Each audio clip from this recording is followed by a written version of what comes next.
Le dernier message que l'humanité a partagé en tant que civilisation globale était une vidéo de chat en boucle, quelques secondes avant que tout ne s'éteigne. Il n'y a eu aucun avertissement, aucune dégradation progressive. Un instant, le monde bourdonnait de vie numérique. L'instant d'après, le silence. Le soleil brillait toujours, mais une éjection de masse coronale colossale, un tsunami cosmique, avait frappé la Terre. Elle n'a pas détruit les bâtiments. Elle a frappé notre magnétosphère, déchaînant le chaos électrique sur notre technologie. Des milliards de personnes ont fixé des écrans morts, la confusion se transformant en effroi à mesure que la prise de conscience se répandait. C'était mondial. Pas une attaque, pas une guerre, juste le soleil nous rappelant à quel point notre monde électronique est fragile. Notre civilisation, construite sur des connexions invisibles, a été détruite en un instant par l'étoile même qui nous soutient. La vidéo du chat est devenue un symbole, un fantôme numérique hantant des machines silencieuses.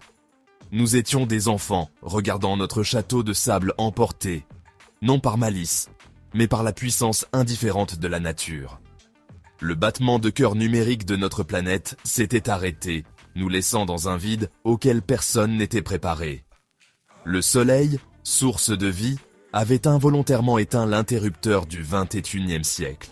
Notre monde complexe, bâti sur des échafaudages fragiles, était à la merci des forces cosmiques.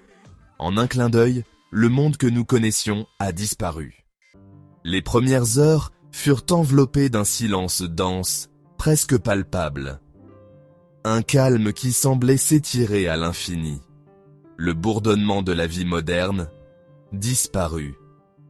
Pas d'avion, pas de notification. Juste le vent, les oiseaux et quelques voix hésitantes. L'information circulait de bouche à oreille.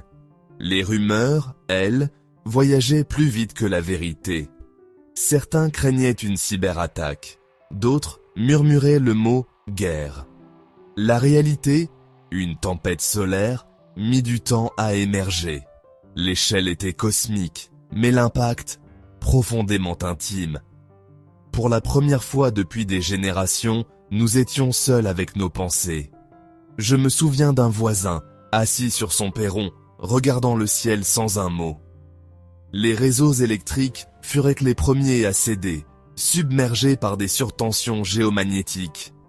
Les transformateurs fondaient, impuissants. Ce n'était pas de simples réparations. Les dégâts étaient profonds, durables. Le monde a basculé dans un nouvel âge sombre.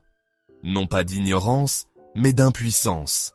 L'infrastructure invisible sur laquelle nous comptions s'est révélée plus fragile que nous ne l'avions jamais cru.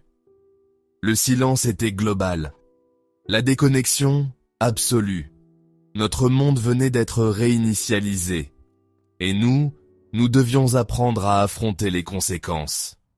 Les scientifiques, reconstituant l'événement par radio à ondes courtes, ont suggéré le Soleil pourrait bien être un géant imprévisible, loin d'une étoile docile. Une éjection de masse coronale, des milliards de tonnes de plasma, aurait frappé la Terre de plein fouet.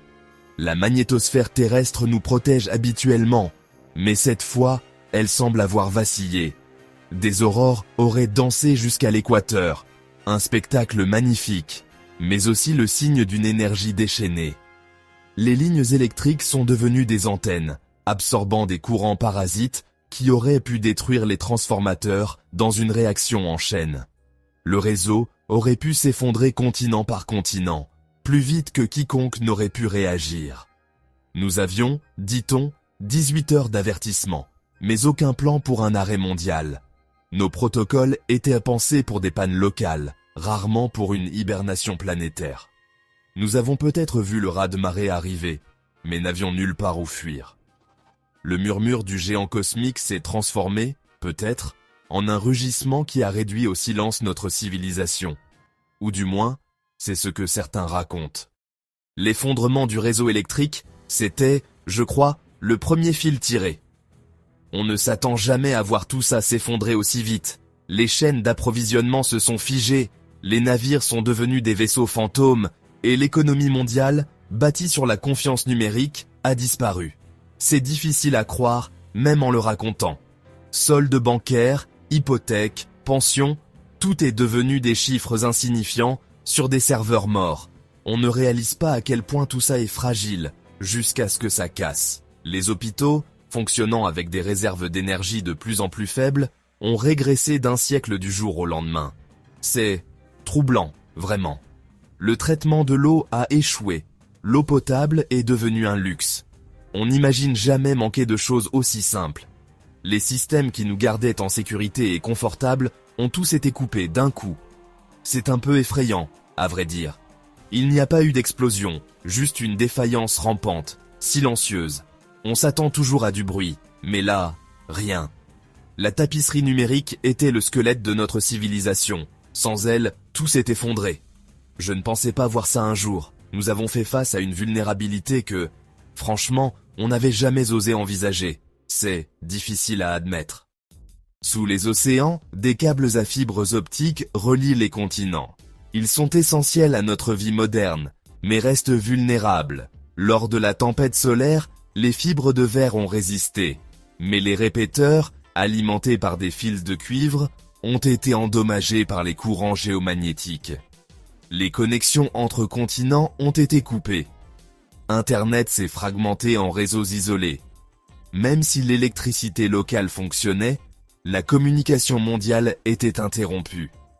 Réparer ces câbles sous-marins était lent, difficile et presque impossible à grande échelle. L'industrie mondiale, qui dépend de la communication rapide, s'est arrêtée. Les pièces fabriquées sur plusieurs continents ne pouvaient plus être assemblées.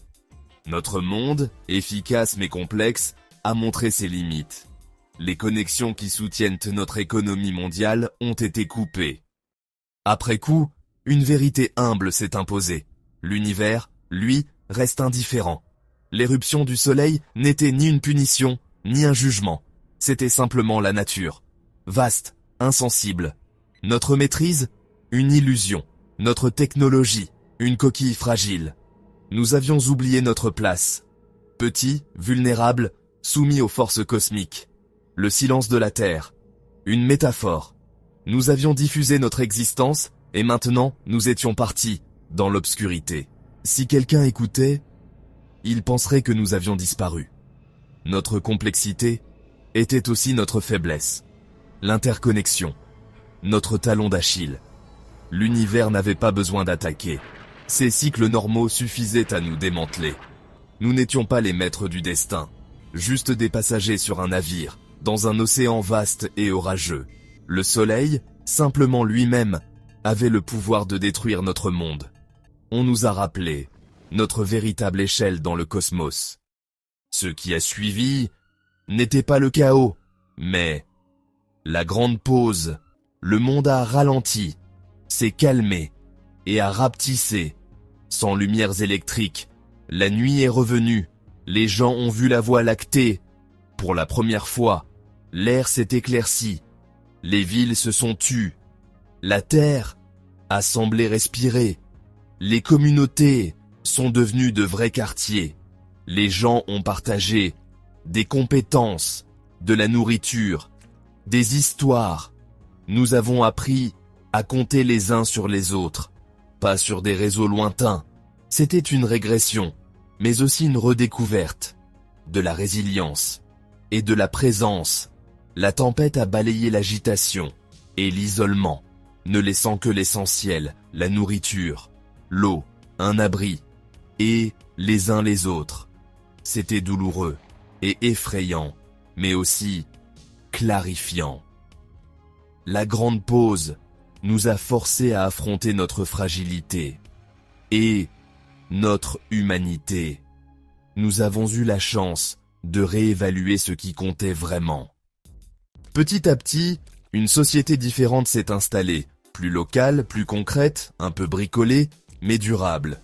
On s'est tous mis à penser à la nourriture et à la santé, parce que c'était devenu essentiel. L'ingéniosité a repris sa place. Les vieux savoir-faire sont redevenus précieux, parfois un peu approximatifs, mais utiles. La vraie richesse, c'était l'eau, la terre, les compétences, et surtout les liens entre nous. La monnaie, elle, comptait moins. Le soleil, on l'a regardé autrement, à la fois source de vie et parfois de soucis.